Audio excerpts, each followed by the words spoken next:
আলহামদুলিল্লাহ, আসসালাতুসাল্লামু আলা রাসূলিল্লাহ, বাদ। সুপ্রিয় দর্শক শ্রোতা ভাই বোনেরা, আসসালামু আলাইকুম রহমতুল্লাহি ওবারাকাতুহ। আপনাদেরকে স্বাগত জানাচ্ছি স্টার নিউজ নিবেদিত বিউটি অফ ইসলাম প্রোগ্রামে। প্রতিদিনের মতোই আজকে আপনাদের সামনে আমরা একটি জীবন ঘনিষ্ঠ বিষয় নিয়ে আলোচনা করতে চাই। আজকের আলোচনার বিষয় প্রশান্তিময় জীবন গঠন। আসলে পৃথিবীতে সর্বশ্রেষ্ঠ প্রাণী হচ্ছে মানুষ। আর পৃথিবীর এই যত রূপ, রস, গন্ধ আছে, এই যত সৌন্দর্য আছে, এই সব কিছু হচ্ছে মানুষেরই জন্য। দেখেন, একটা ফুলের সৌন্দর্য কোনো পশু পাখির জন্য কি খুব দরকার? এই যে পাহাড়ের উচ্চতা, সুনীল আকাশ, সমুদ্রের এই বিশালত্ব, এটা কি সমুদ্রে বসবাস করে মাছগুলোর দরকার আছে? না, ওদের জীবন ধারণের জন্য ওটা আছে। কিন্তু পৃথিবীর সব সৃষ্টিকে ইসলামের দৃষ্টিতে মানুষকে আল্লাহ তাআলা আশরাফুল মাখলুকাত হওয়ার যোগ্যতা দিয়ে সৃষ্টি করেছেন। আশরাফুল মাখলুকাত মানে সৃষ্টির সেরা হওয়ার যোগ্যতা দিয়েছেন, কিন্তু মানুষ মাত্রেই কিন্তু এই যোগ্যতা মানে ওই সম্মানের অধিকারী হয় না। মানুষকে সেই সম্মানের অধিকারী হতে হয়। সেই সম্মানের অধিকারী হওয়ার জন্য ইসলাম বলেছে যে তুমি যদি হতে পারো তাহলে পৃথিবী তোমার খাদেম হয়ে যাবে। এই ফুল তার সৌন্দর্য তোমার জন্য বিলাবে, সুরভি বিলাবে। এই সূর্য তোমাকে আলো দেবে, রাতের চাঁদের মানে জ্যোৎস্না তুমি পাবে। কিন্তু তুমি যদি তোমাকে মানুষ হিসেবে তৈরি করতে পারো, আর তাহলে তুমি হয়ে যাবে মাখদুম, সেবা গ্রহণকারী, আর সৃষ্টি হয়ে যাবে তোমার খাদেম।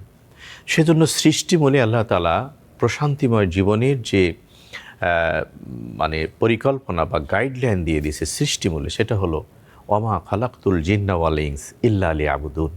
যে পৃথিবী আমার, এই পৃথিবীর যত সৃষ্টি যা কিছু আছে তোমরা দেখো বা না দেখো, এই সব কিছু আমার আনুগত্যের মধ্যে, তোমার রবের আনুগত্যের মধ্যেই এটাকে সাজানো আছে।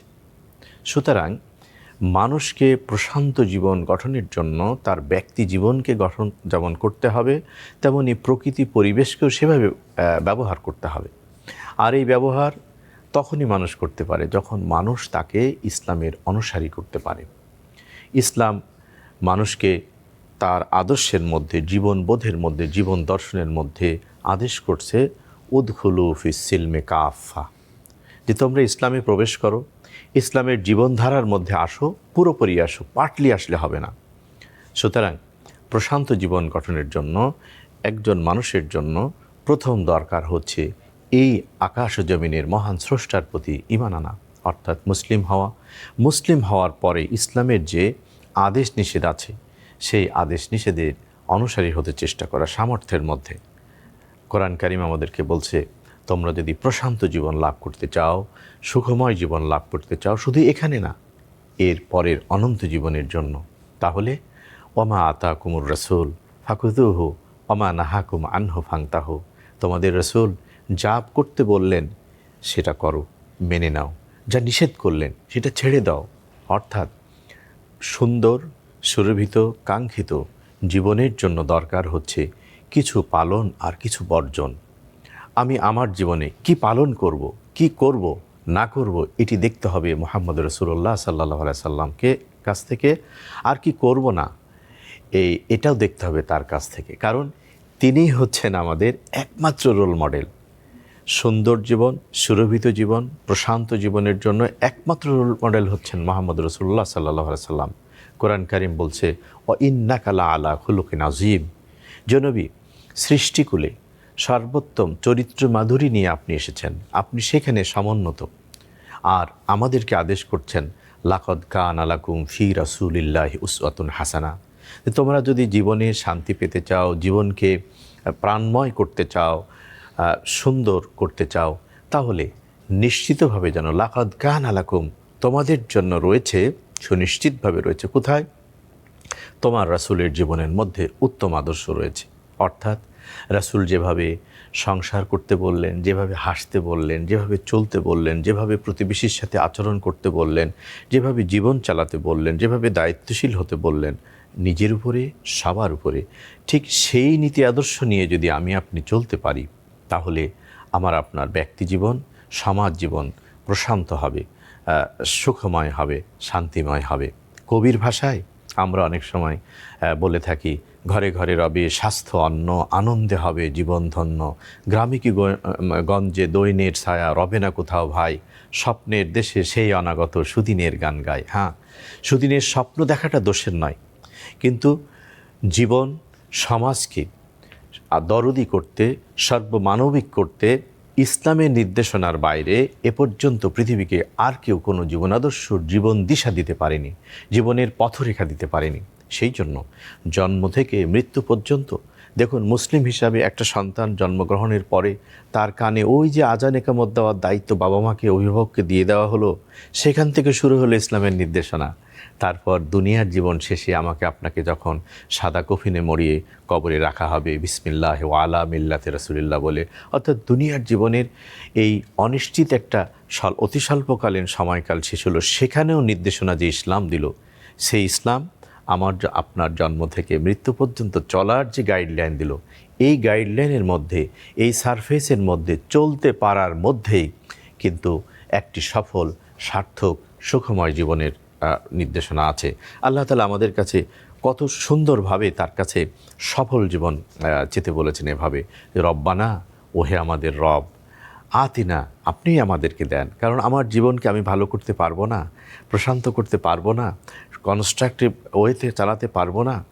আমি আপনার কাছে চাই, আতিনা ফিদ দুনিয়া হাসানা অফিল আখিরাতে হাসানা, দুনিয়াতে যত কল্যাণ আছে, যত উপকারিতা আছে সব আমাকে দেন, আখিরাতেও আমাদেরকে দেন। আর কি করবেন? অকে না আযাবান্নার, দুনিয়াতে জাহান্নামগামী হলে জীবন যে অসুন্দর হয় সেখান থেকে বাঁচান, আর আখিরাতের জান্নাতগামী হয়ে দুনিয়াতে চলার জন্য আমাকে একটা সুন্দর বিবেচক জীবন এবং জীবনবোধ দেন, আর আখিরাতে যেন ফাইনাল ডেস্টিনেশনের জন্য আমি আগুন থেকে বাঁচতে পারি।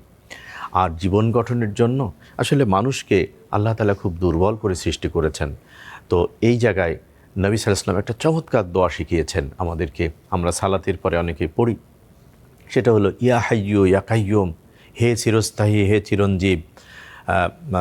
এই দোয়ার পরে তিনি ইয়া হাইয়্যু ইয়া কাইয়্যুম বিরাহমাতিকা আস্তাগীস, আপনার দয়া চাচ্ছি, আপনার সাহায্য চাচ্ছি, ওয়াসলিহ লি শানি, আপনি আমার চরিত্রকে সংশোধন করে দেন, তা ওলা তাকিলনি ইলা নাফসি তরফাতা আইনিন, আমার চরিত্র মাধুরীকে সংশোধন করে দেন, আর আমার জীবন চলার জন্য আমার দায়িত্বে আমার জীবনকে একটা চোখের সিঙ্গেল পলকের পরিমাণ সময় আমার দায়িত্বে ছেড়ে দিয়েন না। অর্থাৎ আমার জীবনের সকল দায়ভার ও রব আপনি নেন, আপনি চিরস্থায়ী চিরঞ্জীব, আপনি আমাকে আমার দায়িত্বে ছেড়ে দেবেন না একটা চোখের পলকের পর্যন্ত, সময় পর্যন্ত। অর্থাৎ মানুষের অসহায়ত্ব এতটাই যে মানুষ যদি মানুষ হিসাবে বাঁচতে চায়, মানুষ যদি সুন্দর ভালো জীবন পেতে চায়, তাহলে অবশ্যই তার রবের উপরে সর্বাংশে নির্ভরশীল হতে হবে। আমাদের সবারই জানা আছে দুইটা সূরা নাস এবং ফালাক, কোরআন কারিমের 113 এবং 114তম সূরায়। এই সূরার মধ্যে আল্লাহ তাআলা আমাদেরকে তার কাছে চাওয়া শেখাচ্ছেন যে কুল ইয়া আইয়ুহান নাস, অন্য জায়গায় বলেছেন ইয়া আইয়ুহান নাস বলে, যে হে মানবমণ্ডলী বলে, ইন্নী রাসূলুল্লাহি ইলাইকুম জামিয়া, নবীজি বলছেন যে তোমাদের জীবন দিশা, সবার জীবন দিশার জন্য, বিশ্বাসী অবিশ্বাসী নির্বিশেষে আমি তোমাদের জন্য রাসূল হয়ে এসেছি। আর আমরা কোরআন শরীফের সর্বশেষ সূরা নাস দেখবেন, সূরা ফালাকের মধ্যে আল্লাহ তাআলা মানুষকে ডেকে ডেকে কতগুলো কথা বলছেন, যে হিংসুক থেকে, শয়তানের ওয়াসওয়াসা থেকে, বিদ্বেষ থেকে, তারপরে থেকে মানুষের অনিষ্ট থেকে বাঁচার জন্য আল্লাহ তাআলার কাছে দোয়া চেতে বলছেন। তাহলে আমাদের যে জিনিসটা বলতে পারি সেটা হচ্ছে, মানুষের জীবনের পথ চলাকে, মানুষের জীবনে সফল হতে হলে রোল মডেল হিসাবে একমাত্র মুহাম্মদ রাসূলুল্লাহ সাল্লাল্লাহু আলাইহি ওয়াসাল্লামকে গ্রহণ করতে হবে। আর তার দেখানো পথে চলতে গিয়ে আমাদেরকে আল্লাহ তাআলার কাছে সাহায্য প্রার্থনা করতে হবে। সেই প্রার্থনার জায়গায় আমরা যেন আমাদের প্রতিটি সকাল এবং সন্ধ্যার জীবনের প্রতিটি দিন পল অনপলকে নবীজির আনুগত্যের মধ্যে কাটাতে পারি। যদি কাটাতে পারি, শয়তানের অনুসরণ না করে নবীজির অনুসরণের মধ্য দিয়ে কোরআন ও সুন্নাহর আলোকে যদি পালন করতে পারি, তাহলে আমাদের জীবনটা হবে দুনিয়াতে প্রশান্ত, আখিরাতেও ইনশাআল্লাহ আল্লাহ তাআলা আমাদেরকে ক্ষমা করবেন, দয়া করবেন এবং জান্নাতের মতো চির প্রশান্তির জায়গা আমাদেরকে দেবেন। সম্মানিত দর্শক শ্রোতা ভাই বোনেরা, আসলে মানুষকে দুর্বল করে সৃষ্টি করা হয়েছে।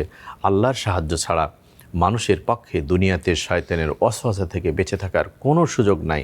মানুষকে সুন্দর জীবনের মানে যাপনের জন্য কোনো সুযোগ নাই।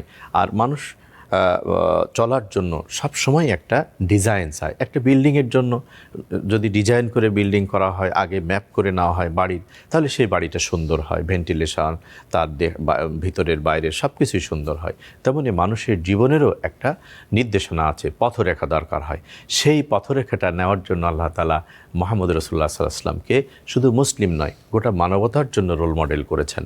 আমরা আমাদের জীবনের পথরেখাকে দেখে নেব তার কাছ থেকে। জন্মের সেই শুরু থেকে, যখন আপনি নাবালক ছিলাম, ছোট ছিলাম, কিছু করতে পারতাম না, সেই দায়িত্বটুকু আমাদের গার্ডিয়ানের প্রতি, বাবা মা, অভিভাবকদের প্রতি। যখন আমরা সাবালক হয়েছি, সেই সময়টা আমাদের দায়িত্ব আসবে। তারপরে যদি আমরা মৃত্যুর আগে আবারও দ্বিতীয়বার মানে শিশুকালের শিকার হয়ে অক্ষম হয়ে যায়, সেটাতে যারা চারপাশে থাকবে তারা থাকবে। সব মিলে আমাদেরকে প্রশান্ত সুন্দর জীবনের, সুরভিত জীবনের সন্ধান করতে হবে। ইসলামের মধ্যেই রোল মডেল হবেন একমাত্র মুহাম্মদ রাসূলুল্লাহ সাল্লাল্লাহু আলাইহি সাল্লাম, এবং কোরআন এবং সুন্নাহ হবে আমাদের একমাত্র স্ক্রিপ্ট, যে স্ক্রিপ্টের আলোকে আমাদের শয়ন এবং স্বপনের সকল কাজ, বিশ্বাসের জগৎ, চিন্তার জগৎ, কর্মের জগতে যদি আমরা পরিমার্জিত হতে পারি, পরিগঠন করতে পারি, আমার নিজেকে এবং সন্তান সন্ততি চারপাশকে পরিপালন করতে পারি, তাহলে আমাদের জীবন যেমন সুন্দর হবে, আমাদের চারপাশে সুন্দর হবে। সুপ্রিয় দর্শক শ্রোতা ভাই বোনেরা, আমরা একটি প্রশান্ত জীবনের স্বপ্ন দেখি, সেটি দুনিয়া এবং সেটি আখিরাতের জন্য। সেজন্য আল্লাহ তাআলার কাছে রমাদান কারিমের এই বিশেষ মুহূর্তে আমরা সাহায্য কামনা করি। আমরা সেই দৃঢ় প্রত্যয় ব্যক্ত করে আজকে আমাদের সাথে থাকার জন্য আপনাদেরকে অসংখ্য ধন্যবাদ জানিয়ে, মোবারকবাদ জানিয়ে শেষ করছি। আসসালামু আলাইকুম ওয়া রাহমাতুল্লাহি ওয়া বারাকাতুহু।